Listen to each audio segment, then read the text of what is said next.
Baik, Pak Lukman, kalau kita bicarakan tentang energi, nah kira-kira apa sih agenda dari Forum Kebijakan Energi selama ini, sehingga pemirsa ini juga perlu tahu gitu?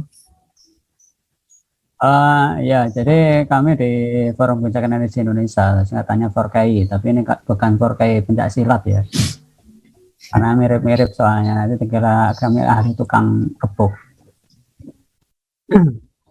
Jadi di forum ini sebenarnya kita lebih dalam upaya untuk mencerdaskan masyarakat ya terkait isu-isu terkini berkaitan dengan energi. Yang kita sampaikan tentu berdasarkan fakta dan data yang kemudian kita ulas ya dengan beberapa pandangan sudut pandang dari sisi teknis maupun dari ekonomis maupun dari sisi perundang-undangan yang mungkin agak sedikit beda. Kami juga melihat dari sisi bagaimana dari sisi ideologisnya ya, tadi kebijakan-kebijakan yang diterapkan oleh pemerintah terutama terkait dengan energi ini. Begitu Pak Anip.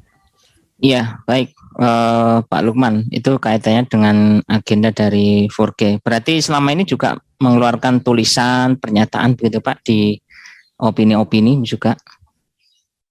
Kalau tulisan, ya sering kami membuat tentang analisa tentang beberapa kebijakan ya terkait energi ini dimuat di beberapa website ya, dan kalau misalnya suara pernyataan sepertinya belum, tapi sekedar masih ulasan-ulasan saja Pak Anies. Ya, baik Pak Lukman, kalau kita memperbincangkan kaitannya dengan energi ya, dalam kacamata 4K seharusnya seperti apa nih pengelolaan energi khususnya di Indonesia? Nah, wabil khusus nanti kita kaitkan dengan smelter di Gresik. Ya, baik. Jadi kalau kita melihat energi sekarang itu sebenarnya kebijakan pemerintah itu mulai kalau tidak salah di Menteri Pak Arief Tasrem itu ya, barusan bila meluncing program bahwa 2045 itu kita sudah mengurangi energi fosil, jadi yang berbahan baku dari minyak bumi atau batu bara, yang nanti berarti arahnya ke energi EBT, kita singkat sebagai energi baru dan terbarukan, yang secara geografis memang Indonesia punya potensial yang sangat besar. Itu bisa dikatakan kalau dioptimalkan itu dari semua energi baru terbarukan itu estimasinya itu bisa 200 gigawatt ya, jadi sangat luar biasa, jauh lebih besar kalau dibandingkan dengan program yang dicanangkan oleh Pak Jokowi itu yang kemarin itu ya 2000 berapa itu, targetnya sekarang cuma baru sekitar 50%, itu 35 gigawatt itu. Nah, kalau dilihat dari ya, cuma sayangnya saya melihat bahwa program pemerintah terkait EBT ini tidak serius gitu ya.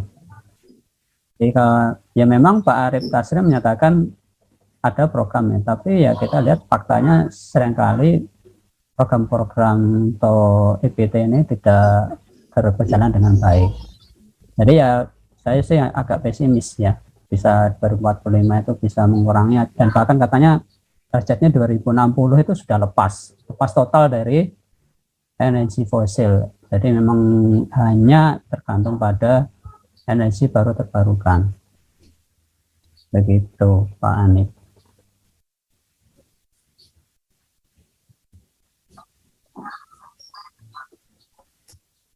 Suaranya di-mute Pak Anip.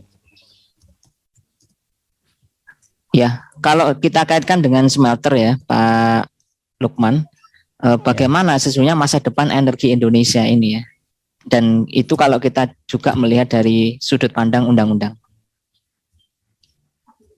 Baik, jadi smelter itu energi. Jadi smelter nanti mungkin dijelaskan oleh Pak Kumaidi ya, terkait apa itu smelter. Jadi smelter itu sebenarnya kan proses namanya smelting. Jadi kata smelting dan alatnya itu disebut smelter. Jadi semacam proses pemurnian ya, di dalam proses pemurnian logam atau biji itu kita namanya smelting ini.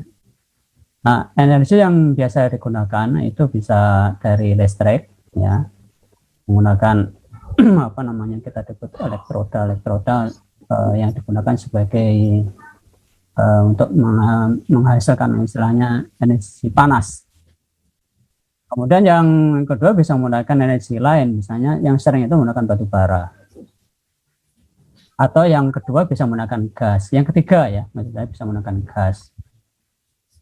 Nah, kalau yang sudah existing ini, setahu saya Indonesia mungkin baru punya ada di Semen Gresik ini. Maksud saya di PT Semeting ini ya, di Gresik ini setahu saya ya, yang skalanya besar. Kalau yang Semeting kecil-kecilan mungkin banyak, tapi sebenarnya ada yang kapasitasnya di bawah sekitar ya kecil-kecilan, tapi sekarang enggak banyak. Tapi memang yang secara existing yang paling sekarang ada ya di Gresik tersebut yang dikuasai oleh PT Smelting dari Jepang. Nah,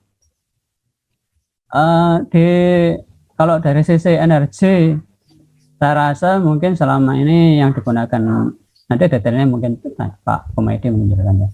Di Gresik itu menggunakan, setahu saya dia menggunakan listrik energinya ya, kalau nggak salah energi listrik atau batu bara, saya terlalu detail. Nah, selama ini ya yang jelas mereka ya sangat tergantung dengan energi listrik dari batu bara dan gas ini terutama yang sebagai supply ya untuk power untuk menjalankan proses smelting ini sendiri. Nah, sekarang kita tahu bahwa smelting sini kalau gas ya dan batu bara, kalau kita sekarang memang cukup secara supply, saya rasa cukup ya, baik gas maupun batu bara sebagai sumber energi untuk smelting ini ya memang Indonesia mungkin sebagai salah satu produsen yang boleh dikatakan terbesar lah untuk supply gas dan batu bara. Bahkan sebagian langsung sekarang kita ketahui ekspor kita kan sekarang lagi naik nih, apalagi batu bara juga naik, gas juga naik ya harganya, sehingga seperti panen ya bulan-bulan ini karena semua harga komoditas batu bara dan gas itu sekarang mengalami kenaikan, terutama oleh konsumen terbesar kita itu di Tiongkok ya. Nah, ini yang menjadi, nah nanti bagaimana kemudian secara existing nanti ke depan, misalnya kalau ini dibangun ya di Gresik, dulu pernah ada wacana dibangun di Halmahera ya, tapi kemudian diputuskan dibangun di Gresik karena saya melihat mungkin dari sisi infrastruktur mungkin dikatakan Gresik bisa lebih siap gitu ya. Sebenarnya kalau secara sisi transportasi di Halmahera itu lebih dekat ke Freeport. Kita tahu yang dibangun sekarang itu yang tadi dikatakan kapasitasnya itu hampir 1,7 juta ton ya per tahun, dan katakan diklaim Pak Jokowi katanya terbesar ya di seluruh dunia ya, seluruh dunia, bukan hanya Asia tapi seluruh dunia kapasitas tersebut. Berarti nanti kan otomatis suplai batu bara dan gasnya harus terjamin untuk kondisi agar tetap bisa jalan ya. Nah, mungkin saya melihat dari sisi infrastruktur Gresik mungkin lebih siap dibandingkan di Halmahera, kan lebih dekat ke Kalimantan ya, juga dekat dengan sumber gas di Madura ya, salah satu sumber gasnya juga di situ lebih dekat. Mungkin itu pertimbangannya kenapa dibangun di Gresik. Demikian Pak Anies. Oke, Pak Lukman. Dan ini pertanyaan terakhir untuk Pak Lukman ya. Jadi kalau ini dianggap sebagai hadiah terbesar ya, dan bagi Jawa Timur khususnya ya, kira-kira apa ya? Apakah siap Jawa Timur ya menanggung ini, atau jangan-jangan nanti habis groundbreaking ya terbitlah mangkrak gitu. Pak Lukman, kita kan juga agak ingin gitu. Betul. Iya, secara investasi hampir 42 triliun. Ini saya kurang tahu detail ya.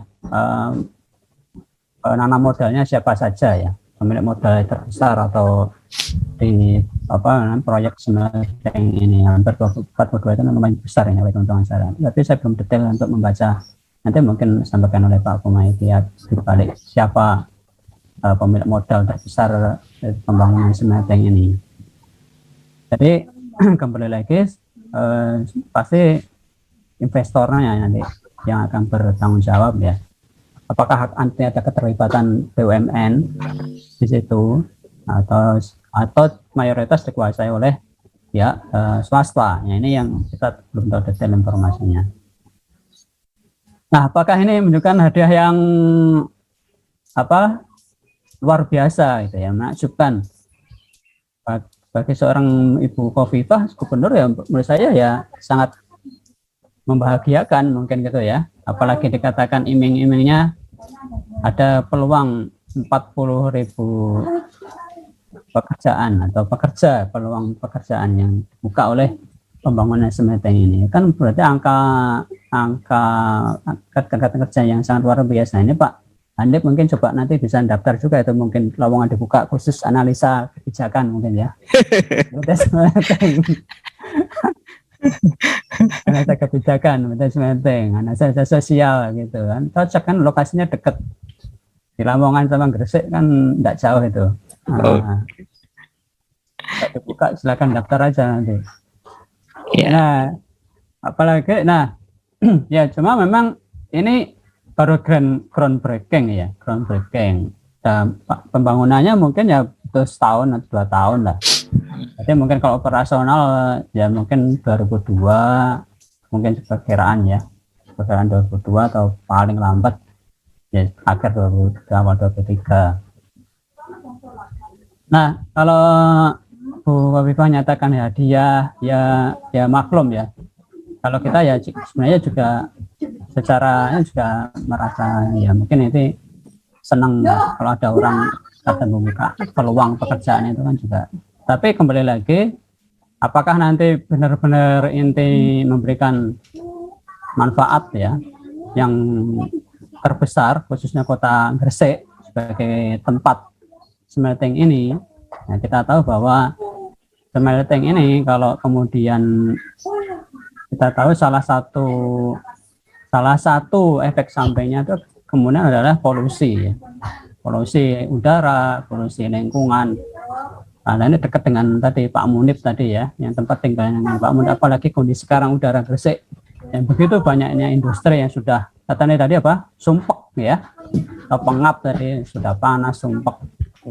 Apakah dengan kehadiran smelting yang terbesar di dunia ini akan menambah kesumpekan dan keruwetan kota Gresik ya, yang mungkin malah menambah beban ya bagi orang kota Gresik sendiri yang sebagai tempat lokasi smelting ini.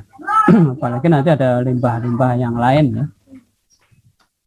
yang nanti ada tailingnya dan sebagainya, yang tentu itu bisa kalau tidak ditangani dengan baik bisa mencemari air ya, permukaan tanah dan sebagainya, sungai, laut, karena itu kan dekat dengan perairan, tentu akan berefek ke kehidupan para nelayan ya di daerah Gresik dan sekitarnya.